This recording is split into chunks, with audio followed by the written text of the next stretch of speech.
All right, I gave $10 for him. It was worth it. Yeah. So thank you very much, everybody. Thank Danny for inviting me for this beautiful location. It's really amazing. All right, so today I will be talking about mostly about zombie ants, but towards the end I will be talking about some few projects I'm working right now. So as Danny mentioned, I did my master's, PhD, and one of my postdocs in this system, and that's something I really think is a good system to communicate science in many ways. So, but I will talk about that later.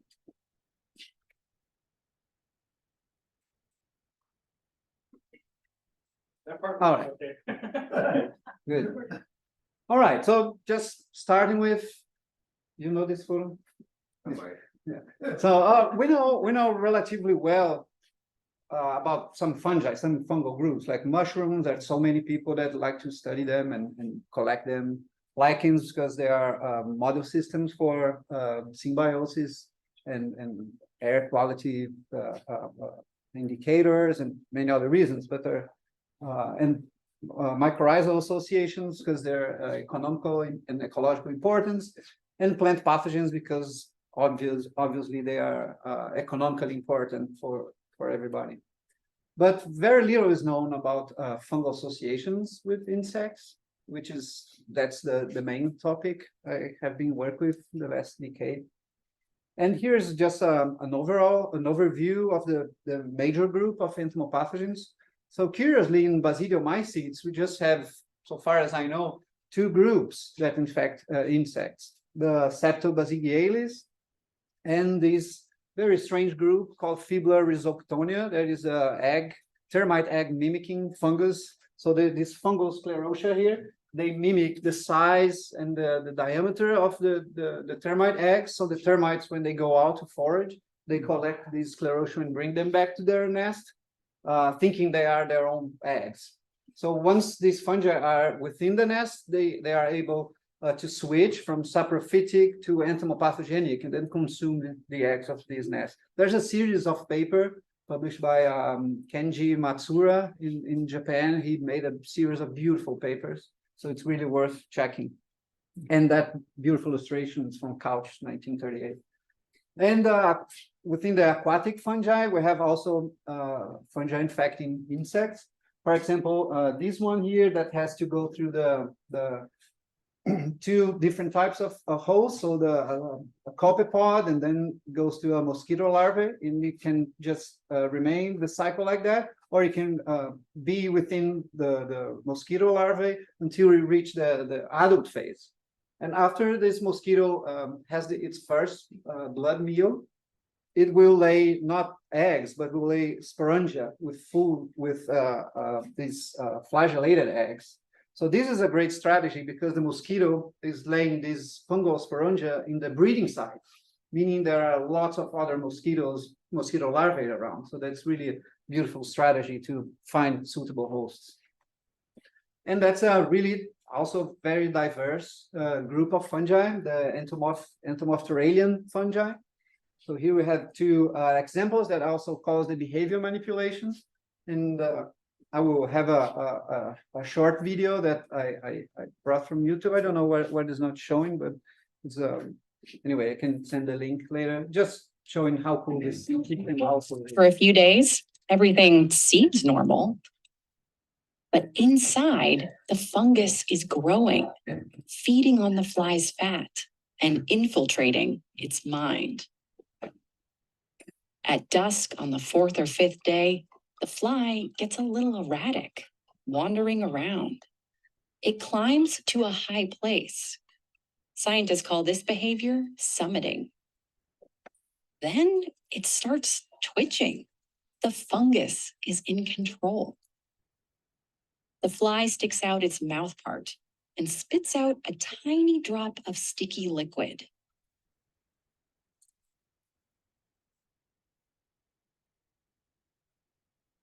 That glues the fly down, sealing its fate. A few minutes later, its wings shoot up, and it dies. Now that the fungus has forced the fly into this death pose, wings out of the way, nothing can stop it.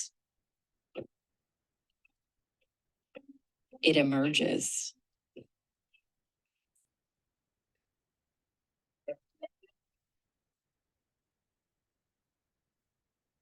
Tiny spore launchers burst out of the fly's skin.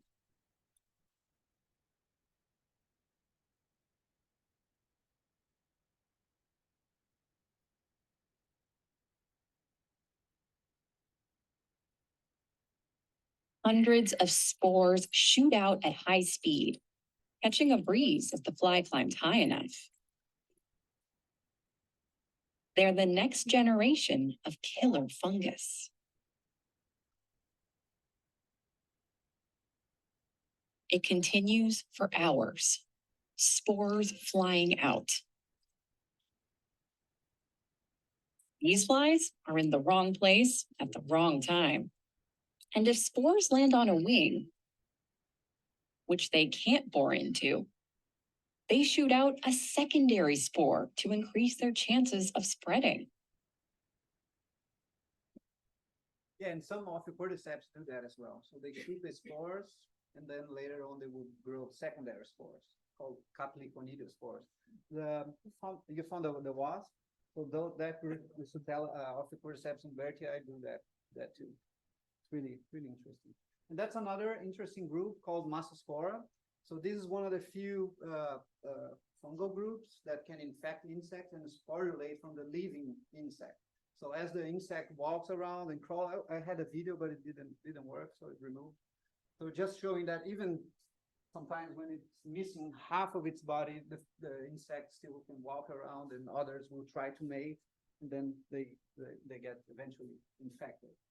And of course, the ascomycetes, we had the order Hypocreales that hosts the vast majority of these ascomycetes. There are entomopathogenic fungi. It's a mega diverse group, as well as the entomopteralian fungi, which I don't work with, but these are also super mega diverse, and we know very little about them. So that's a bit of a background. So these fungi evolved back in the Cretaceous, that's the hypothesis. And back then, when the radiation of angiosperms were also taking place, and these plants were radiating, speciating, all these different flowers, different fruits were being evolving, and meaning that new niches to be explored by other insects, by insects that were also radiating back then. So we have the radiation of angiosperms, and then we have the insects following all these new niches. Mainly through the diversification of the mouth parts that enable them to explore different types, like piercing or collecting pollen or blood feeders and many other types. So that enabled them to occupy several different niches, including the plants. And of course, following that, we also have the fungi infecting those insects. So we have the angiosperms radiating, we have the insects radiating, and followed by all these fungal pathogens.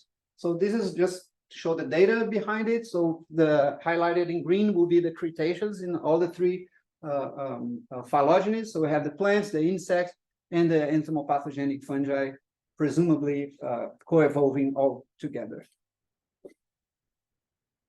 And among those are the real-life zombies. We call them zombies because they are infected, they are about to die, but they are controlled by the fungus in their last minutes or last hours, I would say, in their lives, which I will show later. So the zombie ants, of course, the zombie ant fungus, of course, infect the ants, which is very, very commonly found organism in any forest, especially in the tropics. There are lots of ants everywhere. So in Brazil, when I was young, when you just leave a piece of food anywhere, so 10 minutes later will be covered by ants. So their biomass is huge.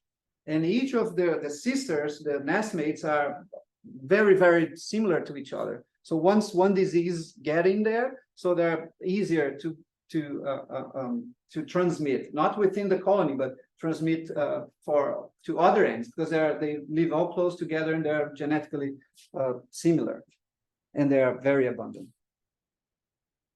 So this is the stereotype of zombie ants, which exhibit the typical biting behavior. And then after that, a few days later, the fungus start to develop, which in the tropics can take 2 to 3 weeks, depending on the species and the location, which contrasts a lot with the temperate forest that I will show later on.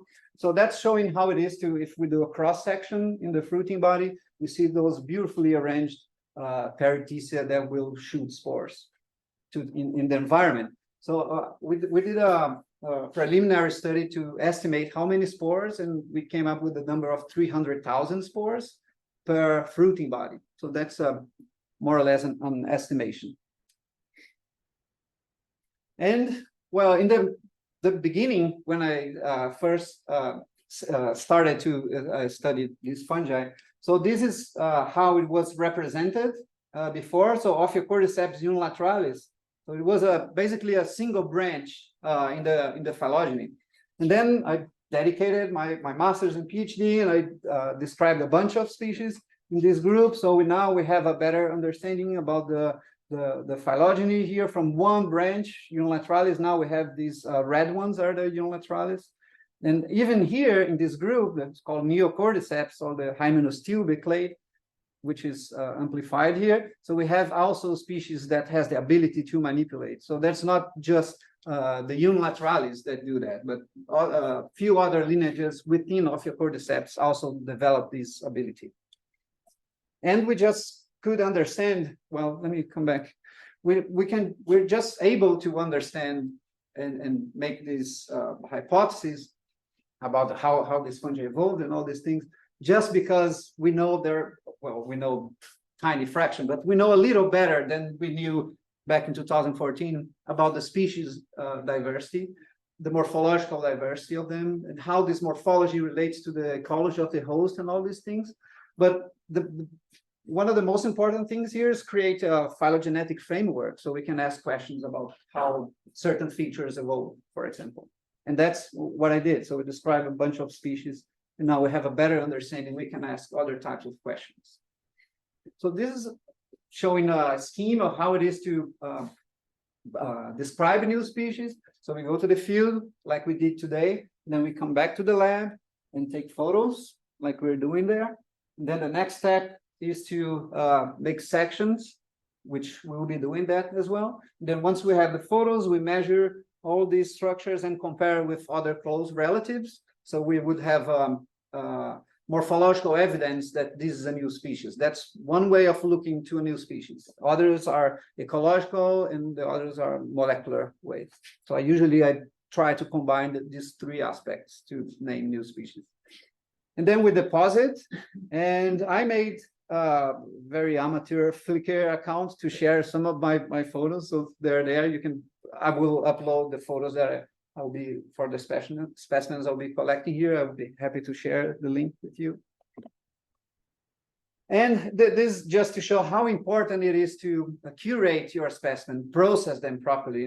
We were talking today in the field how sometimes we're tempted to collect, but sometimes we don't have time to process. And this is critical. I learned in the hardest way as possible by losing some very precious specimens I couldn't process. But that's how a healthy fungus looks like, in this case, Pupuricinium atypicum. But if you don't dry it properly, when it gets to the lab a week later, so that's how it may look like, completely colonized by other types of fungi, which is beautiful too. It's a huge community of several types of fungi. It's beautiful, but it's sad when we see a specimen like that. Yeah, so we need to dry it properly, not too much because it will break and will be powdery when we try to section it again, and not enough to remove enough so other fungi on the surface will not grow like we see here. And back to the zombie ants. So some people ask me how many species of zombie ants there are. So this is not published, just an idea we have. So this is the genera of ants, like Hypoponera and so on. And Camponotus is the carpenter ant, is the the host of the zombie ants. And here we have Pachychondria and Dolichodorus and etc. And the gray bar means the number of species of that genus. So for example, Camponotus here has 32 species, right? And 16 are infected. So the black bars are the number of Ophiocordyceps species infecting those ants. So Camponotus has 32 species, and 17 of those are infected by its own species, 17 different species of Ophiocordyceps. So this is a conservative. I know it's more, but let's say 50% of Camponotus ants are infected. So if we extrapolate that to the worldwide numbers, which is 1,200 species just for Camponotus, we end up with 600 species of zombie ants. So we already described about 30, so we still have 570 to go. But this is very conservative estimation, just considering the genus Camponotus. And that's based on a study I did in the Amazon in these 3 places. And we crossed the data from colleagues that study ants, the number of ants there. So these ant species numbers came from colleague studies, and the black bar number of fungal species came from my collection. So that's our estimate for hundreds and hundreds and hundreds of new species just belonging to this tiny clade. It's not, we're not talking about even the whole genus, we're talking about clade within the genus. So imagine if we consider the whole order, how many thousands, hundreds of thousands are doing field work and being out there and seeing the fungi, what they're doing in nature. And I think this is very important. As I said, we need to process the specimens very quickly. So we often work in the boats in the Amazon or in a hotel room in Africa or wherever, but we need to process them quickly, like we're doing here, collecting in lab. What was happening on that bottom corner? Oh, there? Yeah. Not a cordyceps. Yeah, and then no, not cordyceps, no. Yeah, worse. And then it became blisters, and I will stop here. But it's bad. Yeah. But the worst disease I got was in Ethiopia. I lost 20 pounds in a week. So, yeah. Anyway, with stories to tell later, right? If we survive. Yeah, and that's another case that people come, oh, how it is to collect in the forest? Is it easy to find these fungi in the forest? And then I decided to put this video here I made in December in Cloud Forest of Brazil, in Santa Catarina, state. Probably close where Newman is collecting. It's a few hours. Yeah, that's Parque Nacional de São Joaquim. High elevated, really beautiful place. So we have to look for underside of trunks, underside of leaves, base of trees, underneath rocks, and also literally finding the needle on the haystack. But once you start to train your eyes, you start finding more and more and more. In the beginning, I just found a couple in 1 or 2 hours. Now, we see them more easy. When I go to put my mentor to the forest, Harry Evans, he's ridiculous. He just collecting things. I think he brings in his pocket and just because it's insane how many specimens he finds. And I'm getting slowly better. I hope to get there in some decades. And that's how it looks like hanging in these mosses. And what is interesting, that's one species of fungus for one species of ant. I'm revising that paper from China that shows the opposite for the first time, but we'll see how it goes. I hope it will be true. Yeah, right. Anyways, it's not published yet. But so far, just one species of fungus from one species of ants. And it's interesting that these species of fungus, in fact, in that particular species of ants, it will drive the ant to die in a specific location. For example, this species in Salva, Brazil, it bites moss, similar to what species in Colombia do.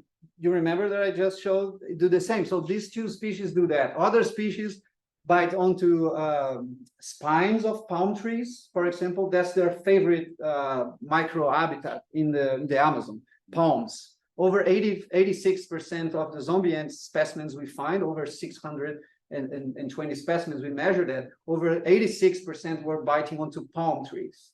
So this is really remarkable host association and niche association. So it's really precise relationship. And that's a short video that I 2 minutes that I made. So I started playing with drones. I brought the drone to make some images here. So I'm hoping to have the similar video about this trip later on. This was made in, let's see, My name is Joao Araujo, and I'm Assistant Curator of Mycology at the New York Botanical Garden. I studied the diversity and evolution of cordyceps fungi, which includes the zombie ant fungi that makes their host become like a real-life zombie.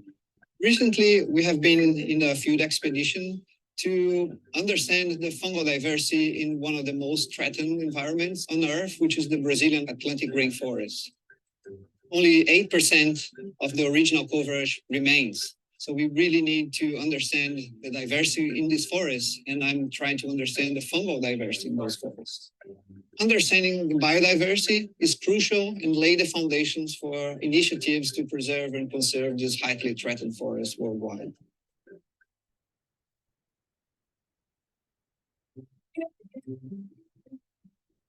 São Joaquim National Park is a really interesting forest because it's heterogeneous. It has some grass highlands and also some cloud forest. And as you step in this forest, the environment changes completely. All those plants with these epiphytes and ferns and mosses and lichens. And among those, we find some zombie ants biting onto these mosses. In order to get to these places, it can be quite complicated in the logistics. They're highly unstable terrain and it rains a lot. So we have to often do the collections while it's raining, which makes it more challenging. But at the same time, the fungi love it. So we're in the right place, in the right conditions for the fungi. We found many new species that we are still describing and studying further, but dozens of new species of cordyceps that were undescribed for science. And among those are potentially 5 new species of the zombie ant fungus and also 1 new species of the zombie wasp. We also collected mycoparasites, which are fungi that has the ability to infect other fungi, infecting these new species of the zombie ant fungi. So there's a multi-level diversity that we find there. The research doesn't end in the field. It continues here at the New York Botanical Garden. We collect these specimens in the tropics, and then we bring them here to NYBG, where we can study them with the microscope, pin them, deposit the herbarium. We have the state-of-the-art labs that we also do DNA extractions to study the relationships across species at the molecular level as well. Understanding the diversity of these fungi help us enormously to think about strategies to use them against problems we have. For example, the introduction of exotic crop pests, or diseases, for example, and by understanding the diversity and the relationships between the species and how they evolve, it builds us a framework of knowledge. And as we visit these forests across the globe, we just understand more and more that we know nothing about these fungi, and that's really the tip of the iceberg, and many more interesting discoveries will come from these fungi.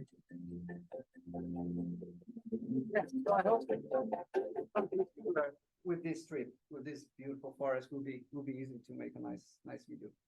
Well, and then back to the zombie ants. One of the most intriguing aspects of its biology is the behavior manipulation, which is the ability of the microorganism to control the behavior of an animal. So this is quite remarkable, and that fits well in this behavior manipulation concept, extended phenotype concept coined by Richard Dawkins, which is the genotype of the fungus being expressed in the phenotype of the ants, their behavior, right? So we published this paper just proposing hypotheses on how this behavior manipulation might have evolved.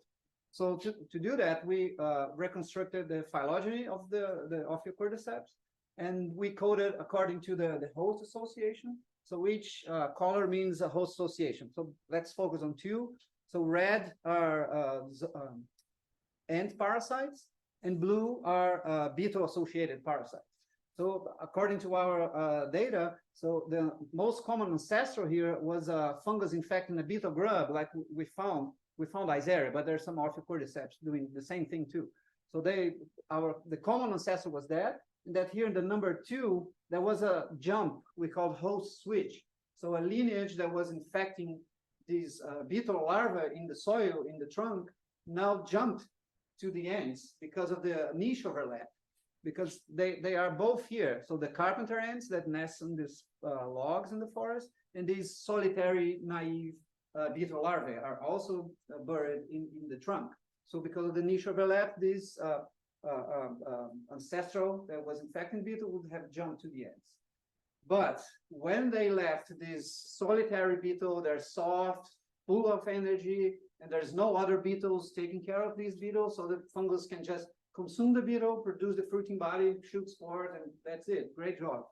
But when they are in the ants, it's not like that. So they found something called social immunity, which is their public health system of the ants. So when they recognize threats inside the ant nest, for example, a diseased ant, when they recognize one of their nest mates as diseased, they kill that ant, rip them apart, and throw it out of the nest or in these trash chambers to isolate it from the colony, because they don't want any disease to break through their network and it could collapse the colony, right? So they have this social immunity. So our hypothesis is that the fungus, once they jump to the ants, the lineage that was able to somehow manipulate the behavior of the host in order to make them abandon the nest before the nest mates recognize it as infected, so getting under cover, and right before the symptoms start to appear, they remove these ants from their nest and to make them climb.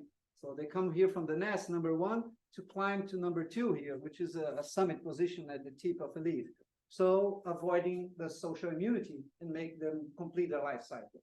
So that's the currently accepted hypothesis on what was the pressure, evolutionary pressure, probably was the social immunity of the ants. So that's. But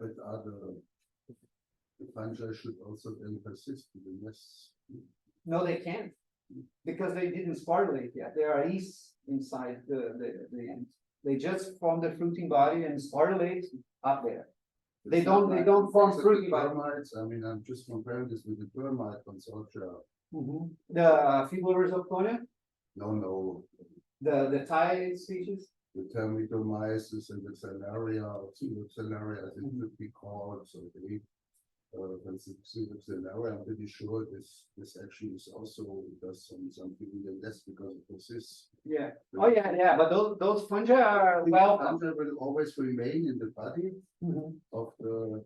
Yeah, they in fact, that's good. You touched that. So the hypothesis that the ant will pick the spore and it will penetrate and will colonize the ant body as yeast cells, single cells. They are floating in the Himalayan. Yeah, of course. Yeah, and then it will overcome the immune system of the ant and multiply by budding, filling completely the body of the ant. And when the ant is completely sick, it will leave the nest and bite. Once it bites, few hours later, these yeast-like cells will combine together, like forming railroads that will that's our hypothesis. That will transport the nutrients, for example, from the abdomen to the back of the head, and then will produce the fruiting body. So a few hours later, these chains of yeasts will germinate into hyphae. So right after it's killed, and then we organize to produce the fruiting body, etc. But when the ant is still in the nest, the fungus exists just as yeast-like cells. So the other ants will not recognize, which my PhD advisor tested, and Bovaria can be detected by the ants. So the ants detect Bovaria and rip them apart. But cordyceps, no, goes under cover, and then it removes from the nest. This also explains why these things are so difficult to capture. They are. It has to be a really right time to culture. Yeah, me too. I want to Me too. I captured them all. Yeah, the best, I will show you a photo. The best stage to culture these ants is on the very early stage, when there is a tiny plug here or there's no plug still. So just open the abdomen and you make a small surgery to remove the hypha bodies, and then you plate those hypha bodies, but not stuck into the agar, just leave it superficially and will grow. Slowly, but will grow. 6 months we'll have a tiny plug. Hopefully. Yeah, and this is an example that goes away from the classic zombie ants, which is a sister group called Ophiocordyceps nymphophioides clade, which is a sister to the zombie ants and also shares the same origin of the behavior manipulation. And for this case, the Olicoderus, though this ant here, it nests on the canopy and not the way around. So rather than climbing, they're already up there, like 20 meters high, I'm talking about. So they when they get infected, they descend from the nest, and then they will bite onto the base of these large trees in the Amazon are usually often covered by moss around, because those water will drip, and it will make this like really damp and humid. That's great for the fungus. So these species, they drive the ants to die onto this moss, which is quite unique. But what is most interesting here, to me at least, is that the fungal fruiting body mimics the sporophyte of the moss, which the fungus drive the ants to die in. So if we see here, let me just drag this screen here. Yeah. All right. Oh my God.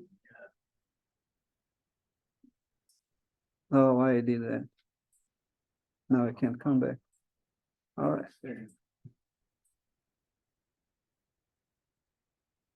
Yeah, so if we compare, so this is the moss sporophyte, and that's the fungal fruiting body. So this is 2 centimeters at most. So and the fungus invariably drive the ant to die in this moss, Octoblepharum albidum. And the moss sporophyte looks exactly like the spore of the fruiting body. So why they do all that? So this is really complicated to do, like driving an ant to descend from the canopy to die in that specific moss, and the moss sporophyte looks like the fruiting body of the fungus. This is mind-blowing to me. And I'm pretty sure there's a really interesting story behind that we need to figure out. Is this a liverwort or moss? Is it liverwort or moss? It's moss. Moss. Octoblepharum, yeah. Because mosses are not so talented, but liverworts have a lot of secondary metabolites that would play a role in this. With the mosses, I'm not so sure, but they also may contain some. Yeah, I don't remember seeing any liverwort with this ants or any sort. I could just see it's a moss. Yeah. No, but there could be some sort of chemical communication. Yeah, So, because we can talk about that later, because I think it's maybe an endophytic stage of the entomopathogen. They are attracting it somehow. Yeah. Volatile. Yeah, and that's another example, which is still in the Ophiocordyceps nymphophoides clade. So it's those are turtle ants. They nest in the tree trunks, up there, and they produce the telomorph that looks more or less like this. We'll just produce some perithecia and orange, but this is the asexual state. Is really interesting because the ant is also manipulated. So when they are sick, they seek for these crevices and holes in the trunk, so they will hide, or they will really bite into these mosses, and the fungus, instead of growing like perpendicularly here, so they grow underneath, and they cripple underneath the bark and the moss, and then suddenly they throw these spore producing structures, and also these that produce Irsutella type of anomorph. And remember the social immunity that the ants recognize their nestmates. Here's exactly the same. So when the ants are passing by to these trunks and see their nestmates or their similar species that are infected there with the fungus, they will grab those ants and remove them from the trunk, because they want their clean path to go up to the nest. But this fungus is anchored there. So even if you remove the ant infected and throw them on the ground, these structures will persist in the environment, and will be still inoculating as the other ants will pass. So it's going over the social immunity and winning the arms race for now. Yeah.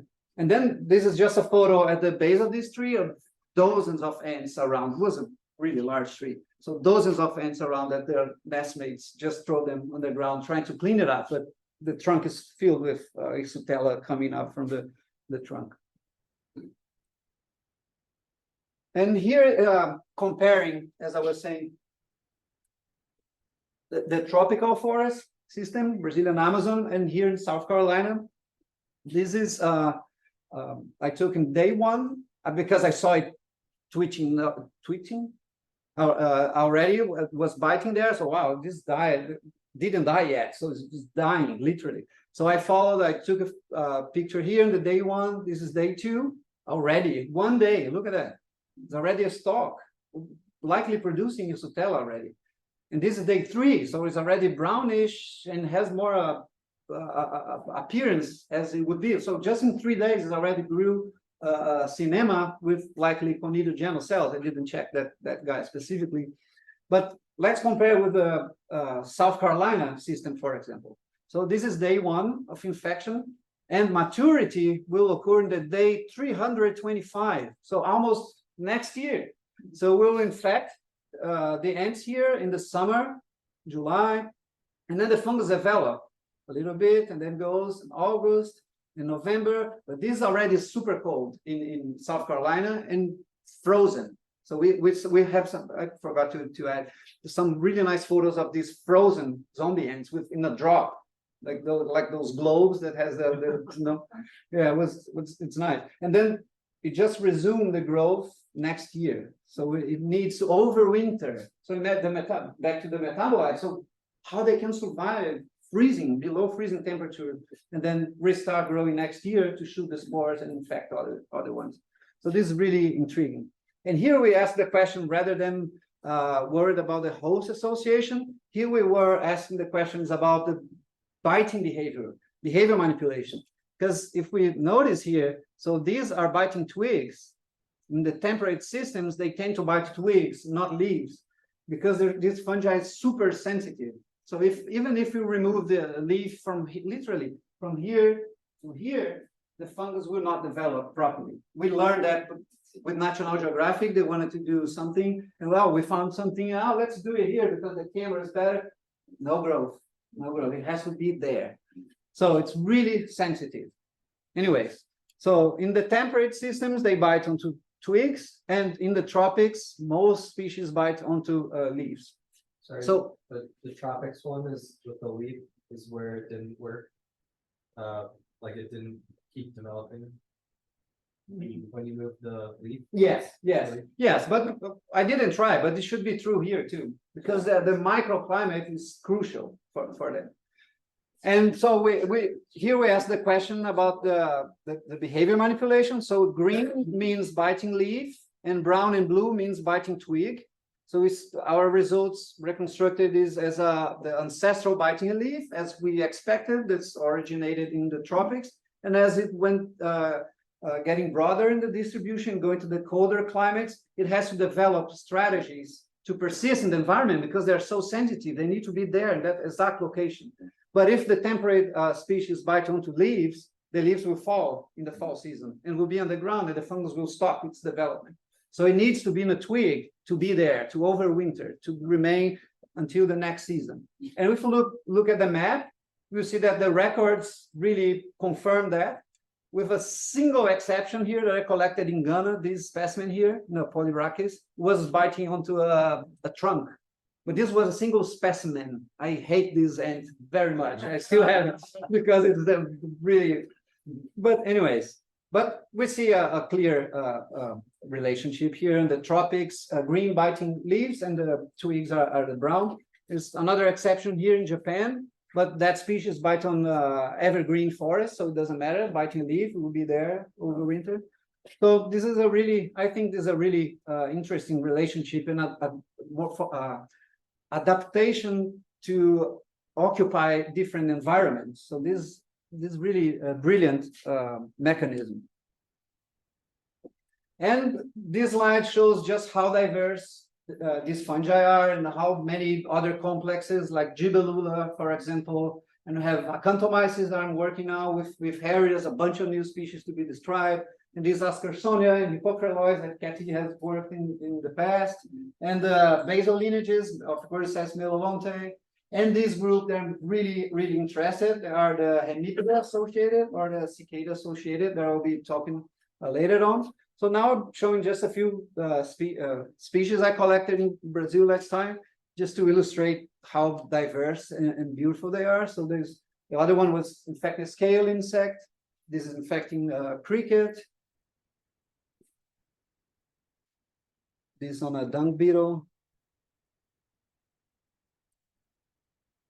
Another dung beetle.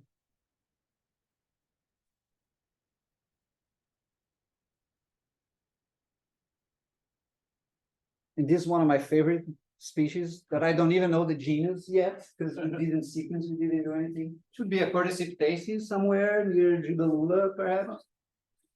Who knows? It's really, really strange, but it's really beautiful. I found 6 of them in a single tree in the Atlantic rainforest last December. Really, really beautiful thing. A spider? No, that's a harvestman. Yeah, which is rare to be found infected. It's not. I found a few times in Japan, in US, and Brazil, but they're rare.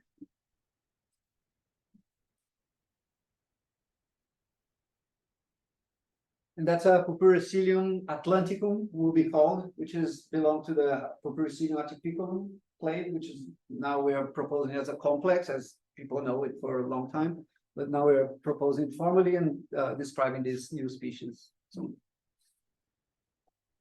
Jennifer is collaborating with that. It's another classic zombie ant. And this is beautiful because this has at least two species here. So we have a conoidocrella here, and we have a hypocrealoid. It's a caterpillar with a likely a Ixotella type of Ophiocordyceps. Cordyceps dipterigena, another complex of many species to be described. And likely the true cordyceps. I didn't look at this specimen yet. Yeah, and now I'll just briefly touch a few other projects I'm working right now. So this is really interesting, and I really want to focus on this group.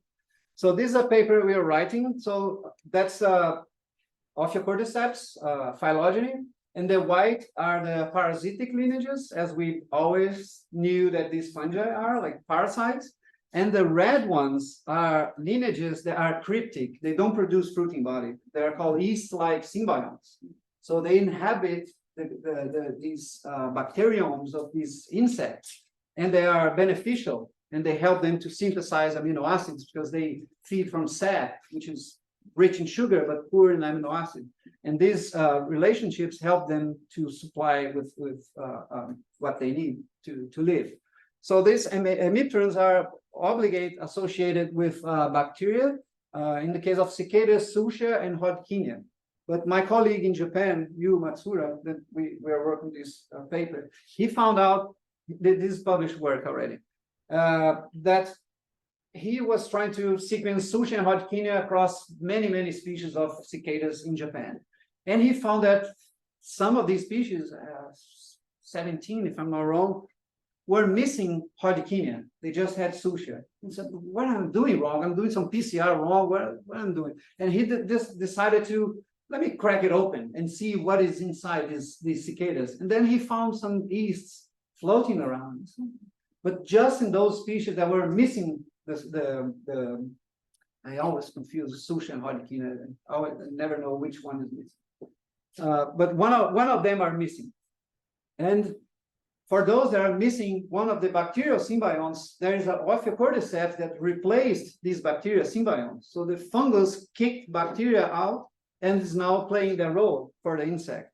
So what this paper will do, so we're describing a few species of the classic fruiting body parasite, and we'll describe a bunch of these yeast-like symbionts for the first time.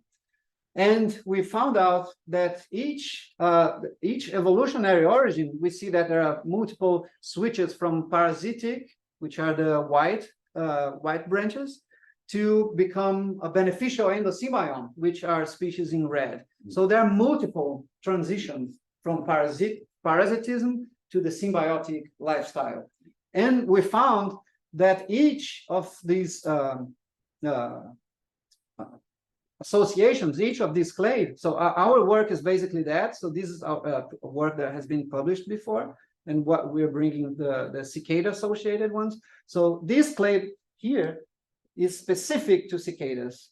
Well, let me start in the first one. So the first one here is specific to scale insects. So only is associated with scale insects. In the group 2 with leaf hoppers. In the group 3 with plant hoppers, group 4 with aphids, and group 5, which we studied more, that's why it's more species associated with cicadas. So here we see hemitron insect, different clades of hemitron insects serving as a biodiversity hotspot and promoting diversification and speciation in fungi. So that's really something I want to study more because it's really a nice story behind it. And of course, there's a potential for biocontrol, obviously. Of course. Yeah. Do you have genomes of these things? Can you culture? Yeah, yeah, it's probably. That's absolutely. No, just one species is culturable. So far, out of these 17, which is the closest relative to the parasitic lineage. So that's this unique lineage that's still culturable because it's close relative to the parasitic. But the ones that has switched for a longer time, they're already isolated. The genome is degraded a lot, and that's impossible. This is what I have been thinking. Maybe you could also compare the genomes of those that are the friendly ones against the other ones. And but this will be some hard work. Yeah. It will take many years. Yeah, It's elaborate as well. there are so many questions to ask this group. And that's, as I mentioned, the mycoparasites. So just based on a single species that I described in Florida, Ophiocordyceps campanoti floridani, we found 2 new genera of mycoparasite infecting just these species of entomopathogens. So imagine if we do a comprehensive study on mycoparasites associated with entomopathogens, how many species, genera, maybe families, who knows? So there's just a really unexplored niche, and just a single species of zombie and fungus was bearing 2 new genera of fungi. So Niveomyces here, which is asexual in cordycipitaceae, and we have the Rubiellomyces here that produce the telomorph. Here's some Pertisa coming up, and that's how it looks like in culture, like type of polycephalomyces type of thing in that polycephalomyces clade. So one species with 2 new genera, and this was covered by CNN. And just to wrap up, I think it's enough. There's a lot of media coverage, which then circle back to what I was saying in the beginning, that this system is really great to call the attention for mycology, to bring younger generations to mycology because they're connected with The Last of Us, they're connected with the video game, with the series. So that rings the bell with them. Wow, I want to learn about this fungi. And then, wow, this fungi can control their minds. It's mind blowing. And then there's a new biologist just because it saw it once there, which happened to me. I saw a BBC video 13, 14 years ago. That was the first time lapse of Ophiocordyceps ponerianarum, actually. And that blew my mind. And here I am studying zombies. So maybe there's someone else that would see that in the National Geographic or elsewhere, New York Times. There was New York Times. And anyways, especially now the Last of Us, it has gained a lot of attention. And that's was the attempt we did with National Geographic that we removed from the original location and look how the fungus grew. So remember there was a cylindrical, really beautiful cinema.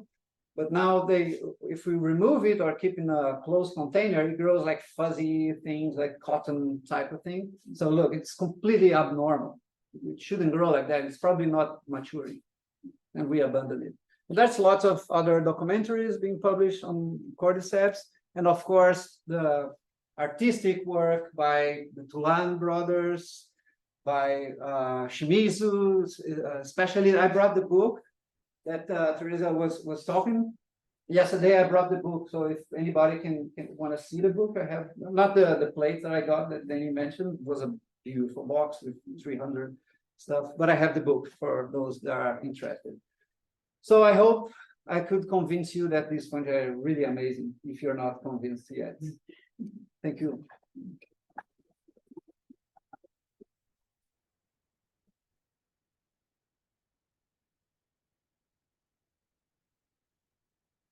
All right. Light, where is the light? I'm really interested in the endophytism type of concept, and I was wondering, have you ever analyzed the mouth parts, and like where they bite down on living plant leaf? And if it punctures the leaf and if it grows into the plant, and then potentially is getting sugars from the plant. Yeah, there is evidence that the fungus grows within. My PhD advisor published the fossil record of these bites, and he did fluorescence microscopy, and he could see the hyphae going inside. And coincidentally, I have a student in IMPA in Manaus doing that right now, especially with the moss one. So we want to see, well, there are sequences already available for the entomopathogen. And then we want to collect the moss that has the ant biting and survey points for metagenomics to see if they are there. And then we're gonna get the moss that doesn't have any ant or anything and sequence that as well to see if that fungal species is there in the moss or not. And then it might explain the attraction. You should try to get the fungi out of the moss, no matter what they are. So, because I mean, there must definitely be some sort of advertising there. Yeah. This is actually something where I cannot help because I'm not working on volatiles, but there's no other solution for this. I think about it. Yeah, exactly. Yeah, yeah. How they like over 86% of those zombie ant fungi in the Amazon lead their ant hosts to bite onto palm trees. No. And each of these species of zombie ants, in fact, its own species of ant, makes them bite in a specific place of the palm. It's not just the palm. So we have the forest, and we have a microhabitat that's a palm. And if you look at the palm, we have many microhabitats. We have the leaf, we have the tip of the leaf, we have the main vein, and you have the spines. So each species occupy a niche in the forest. So I think there might be a community of endophytes, each inhabiting one spot of the plant. Tip of leaf. The pheromones, I mean, there's a lot of pheromones are even commercially viable. There are, for instance, we use them instead of chemicals in order to get the moss in our way. Yeah, ambrosia beetles that I worked briefly in Florida, they use pheromones to attract This should actually be something people with. Yeah. As I said, I mean, we have, as I told you, maybe the others can also know it because it will come out anyway. We have now found some compounds that are pretty, that have, unfortunately, we cannot develop them as drugs. But some of them really have a pretty strong activity against anything, and maybe they protect. They protect the fungus if they grow longer against some prey or so. So we managed to get this. Some of these fixed culture that we need to wait forever. Yeah. But now my postdoc header has now managed to identify some of the compounds. We will actually publish them soon. These are from Thai strains.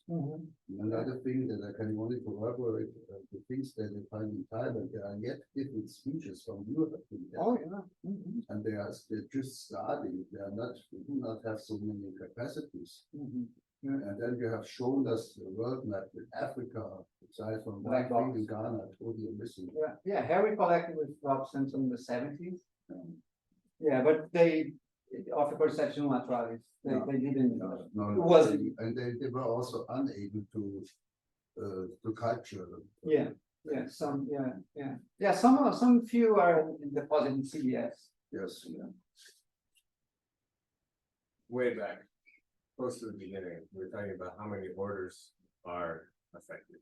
Either entomopathogenic broadly or cordycipitaceous. Broadly. Yeah. Ophiocordyceps, if I'm not, I published that many years ago. If I'm not wrong, 11 orders of Ophiocordyceps. What do we know about why the ones that aren't affected aren't affected? Yeah, well, that's one of the goals of my grants that I'm applying now. I can show you the text and the things. So that's really interesting. So why some groups are magnets for fungal infections, while others are completely free of infections, even though sometimes they share the same environment. This goes to insects, or this goes to ants. Remember that some ants are half of their species are infected, while others with twice as the number of species never were recorded infected. one quick answer. They might have harboring yeast-like symbionts that protect them against the parasitic lineages. That's one explanation. There could be many explanations from the insect point of view, like immune system and all that. Is there anything common, like what the insects who do get infected eat? Or like the ants, or some of those ants that are getting affected mostly, are they eating like plant tissue, or are they eating like other insects? Right, that's an amazing question. Really, really great. The other endophytic things were all like, all the endophytic Ophiocordyceps were all in sucking into it, like. No, that's the symbionts. The not symbionts, the- yeah, not endophytic, but the Endosymbionts. endosymbionts were all in plant sucking groups. And So far. So far, but like that, I don't think, that sounds like, anybody knows that any study trying to find yeast-like symbionts in other groups, no nature, okay. Yeah, so this is really new things, an emerging field that everybody, wow, this is mind blowing. just seems like there might be a connection between like, now you have endosymbionts within the ant. No, that's a or not the micron. ant, Sorry, Maybe the ants too. Micron, because they have maybe, because they're all the time Mhm. from the tree, but then, They're intimately connected to plants. yeah, and then when it's in the ant and it goes and bites the leaf, Mhm. and then it has access. But it's already to sugar. infected. Yeah. Oh, sugar. Yeah, but then it might have something that's required for Yeah. fruiting or I something. think it has to be perhaps with mating types. Maybe the endophyte has one mating type, and the entomopathogen has another mating type, and they need to put these together to form the telomere. I think that's fair. That's Good. This could. the obvious explanation, Yeah. but we know nothing about that. And well, you were talking about eating again. Yeah.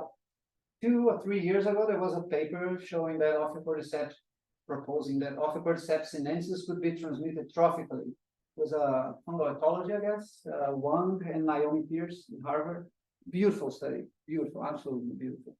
And they did that in China, and they showed that these caterpillars, they get infected also by eating the roots of these plants, harboring the endophytic stage of Ophiocordyceps sinensis. So perhaps the spores that are showered in the forest, like we saw yesterday, where the spores went, they didn't go to the ground, they went upwards, flying away. Perhaps they are flying away to land on a leaf, penetrate the leaf and get into their endophytic stage. And the caterpillar will come and chew the leaf or chew the roots. And this endophytic stage will transform into a pathogenic state. Oh, let's exploit this insect. But it makes sense because all these fungi evolve from plant parasites. So the nectriaceous fungi, the fusarium group, and all these heavily associated with plants. So that's the basal lineage of the Hypocreales fungi, and all that they evolved from these original lineages. There's a recent study showing that Ophiocordyceps australis is infecting ponerine ants in South America. They have the enzymatic machinery to do both plant parasitism, although they are ant parasites. So they have these tools. They just use it when it's needed or not. And we're just understanding that, just scraping the surface. That's why I think this is really promising, because it's such a cool biology behind it. And crop protection, biocontrol, extremely photogenic to communicate. So this is amazing. Do the Hypocreales, Malariella, Aspergillosis, bacillus ones that are dual pathogenic, does that in some way represent like the sort of kingdom jump, like the plant parasitism shift from plant parasitism to insect parasitism by exhibiting both? Yeah, it depends on the perspective. The cordycipitaceous, they have the grass symbionts play for cordyceps, for example. So that, and then we have the Hypocreales that are heavily associated with insects that are heavily associated with plants. So cordycipitaceous are cordycipitaceous fungi, which is I don't have a lot of experience, but I have been working more in cordycipitaceous often. But they are very late in the plant. So it's not. Yeah, one part also as well, bracken areas. I don't know.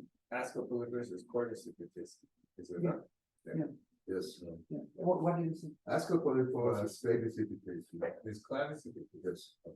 I thought there was one of. Asco? these No, Ascopolypus. Ascopolypus is cordy. That's, yeah. What is that?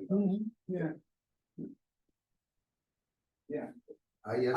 If I'm not wrong, it's close to black Phalamyces.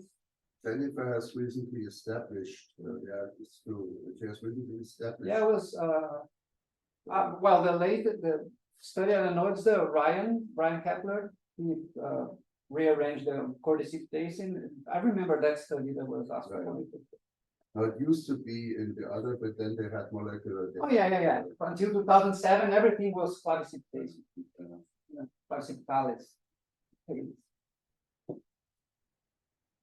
Actually, I want to go into a similar direction as Mark has previously mentioned with pheromones. When you're looking at the arm, searching its through basically something that one can try to rationalize as maze, probably. With some goal, but how does it define the goal? Maybe, I don't know, through something that could act as a pheromone, or maybe just a volatile that the plant emits, right? Which would mean that the ant would somehow need the capability to sense that better, right? Which would, for example, be supplemented by fungus in the form of a receptor. Yeah, And and it's talk to each other chemically, you know that. yeah, That's exactly. something- So it basically just hijacks what the ant can already do. So, and if it just proliferates inside the ant, at some point it will reach a tipping point, so to say, when the receptor towards the volatile will, so to say, overarch the one with the pheromones guiding system, and then it will just go away. Right? Yeah, well, this is really complicated because we don't even know if the pheromones that are attracting the ants or not. So, Yeah. but it wouldn't do that if it wasn't infected. So they can maybe recognize it, but they just go there if they are infected. So the fungus is making them go there. I'm just wondering, because it just so heavily reminded me of chemotaxis. Yeah.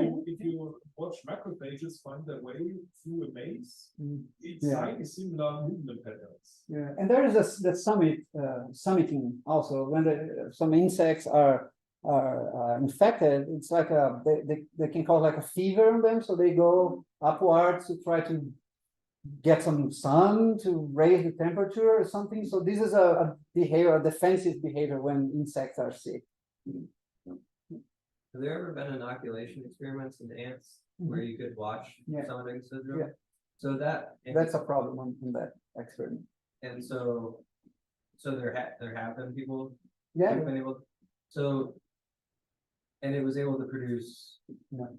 no, I didn't think. It was able to manipulate the behavior. And And it bites was on summiting, the edge of petri dishes or But clay never- to put it never back, never produced. Yeah, Maybe because they're missing the endophytic stage to produce the protein. is there an anamorphic stage? Yeah, There is of Ophiocordyceps? yeah. Stella, Hymenostela, Stella. Do you ever find those on, is it on ant? I Yeah. wonder if, They have both. Unilateralis have both. Sometimes they have unilateralis has at least 4 anamorphs. It's always Sutellas, but of different types. So Stella A grows on the main cinema, and Stella B grows on the leg joints, But and they Stella still C has summit, Sporodokia. they So still that'd be- summit to do Yeah, that? yeah. And so. They summit before they have the fungus sprouting out. If it was a pheromone, though, attracting a mate, Mhm. then those ants may have just not found their mate. But then they were still brought there somehow for some reason. If there's maybe, it wouldn't be the same mate, it should usually be a separate pheromone, so I'm just wondering if, Yeah, it's yeah, it's weird, infinite. but it's cool, it's just. Yeah, you're asking the same questions that people are asking. These type of things are really interesting. But we know so little that it's difficult to. What if this? And then we go open to a universe. What if that? And then another universe. There's so many open questions. And it's also the problem is also that these kinds of phenomena have been neglected for decades. Most of the money just went into some stupid studies on with the fungi, for instance, on only Neurospora comes to my mind. This is about the most atypical fungus that I know. And still they use it. They have spent a lot of money and work on using it as a model organism. And now we really see that it's not really worthwhile because this is really some weird itch. Yeah. They should really give more money to such studies which really have some practical relevance. Yeah. Ecologically. And basic studies, Yeah. not just. Yeah, and but it gives you one thing, if you want to have some additional argument, you shouldn't forget that these fungi have been the fungi more than cyclosporine, which are both blockbuster drugs which are very useful. Yeah, Fungi Fungi is one of the few drugs that can really at least stop Alzheimer and stuff like that, and without cyclosporine organ transplants will be possible. Yeah, But this is always some stuff that you can. Yeah, imagine just a second. Imagine how much compounds this fungi needs to release. Antibiotics, like infecting a beetle grub that's like a thin skin and fat.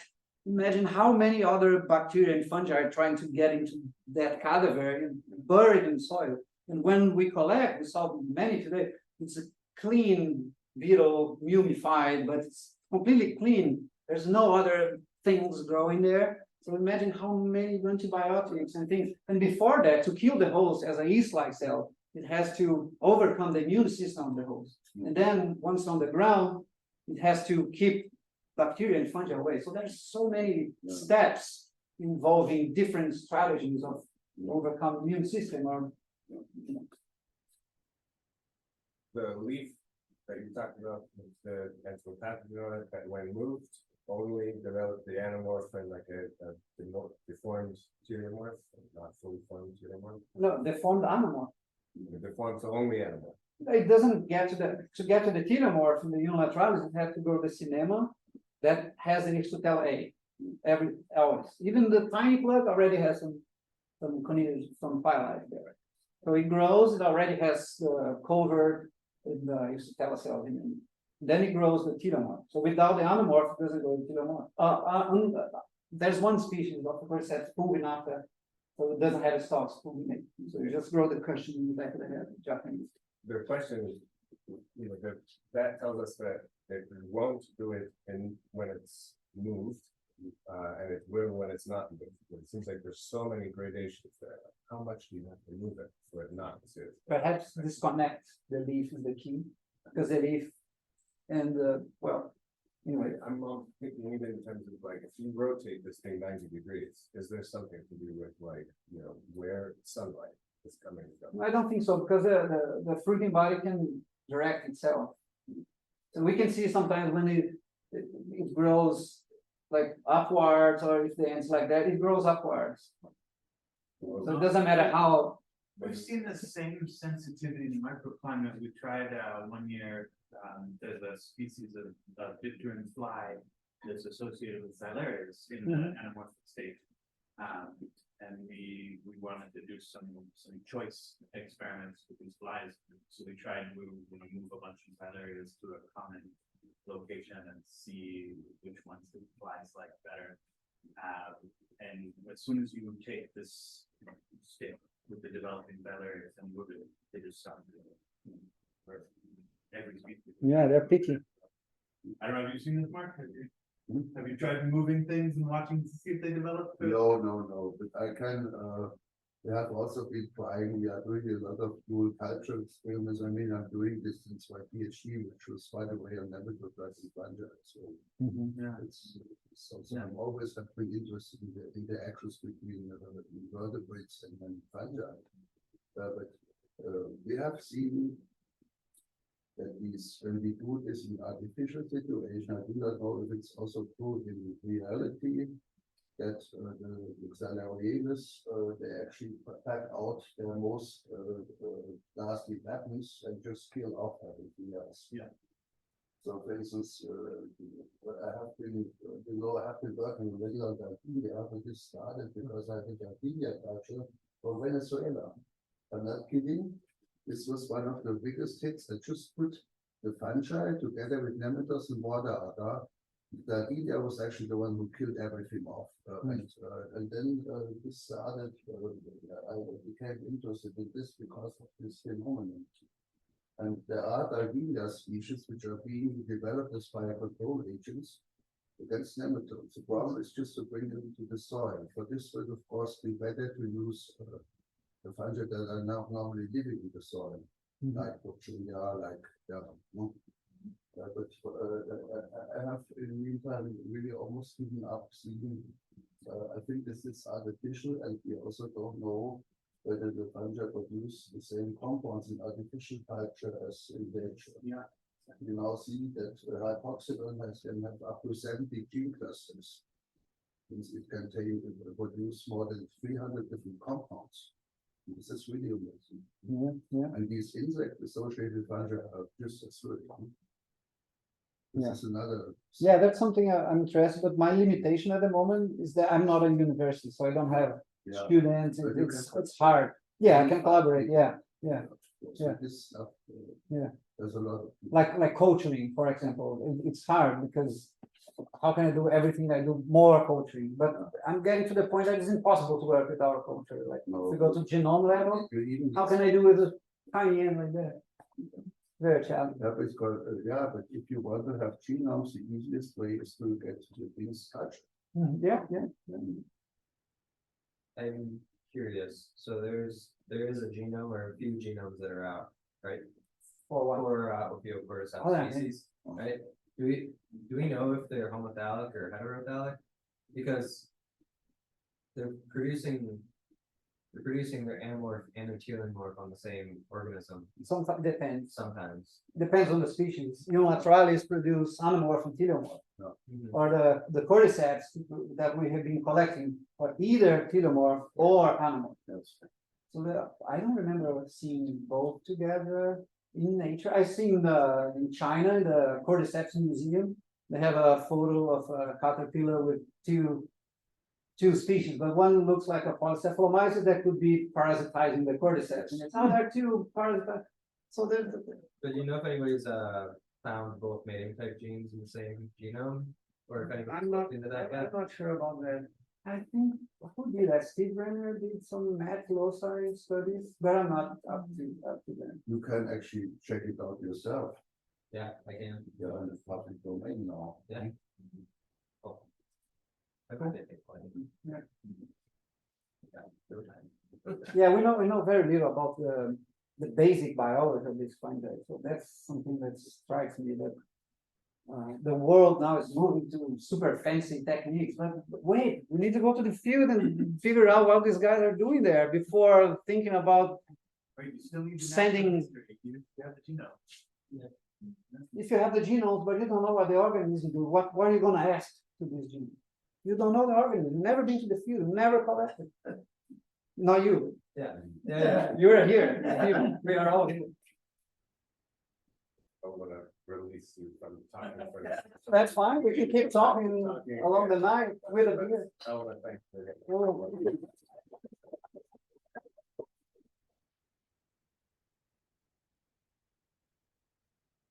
All right, now 12 hours of my class with you. That